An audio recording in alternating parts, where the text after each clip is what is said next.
कर्पूरगौरं करुणावतारं संसारसारं भुजगेन्द्रहारं सदा वसन्तं विद्यारविन्दे भवं भवानी सहितं नमामि मन्दारमाला कलितालकाये कपालमालाङ्कितसुन्दराय दिगम्बराय च दिगम्बराय नमः शिवाय च नमः शिवाय कालिंगोटांगण वंदित चरण डोळ्यान पाहिन रूप तुझे प्रेमे अलिंगिन आनंद पूजिन भावे ओवाळीन म्हणे मला त्वमेव माता पिता त्वमेव बंधुच सखा त्वमेव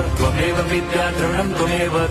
सर्वं मम देवदेव कायेन वाचा मनसेन्द्रियैर्वा बुद्ध्यात्मना वा प्रकृति स्वभावात् करोमि यद्यत् सकलं परस्मै नारायणायति समर्पयामि अच्युतं केशवं राम नारायणं कृष्णदामोदरं वासुदेवं हरिं श्रीधरं माधवं गोपिका वल्लभं जानकी नायकं रामचन्द्रं भजे।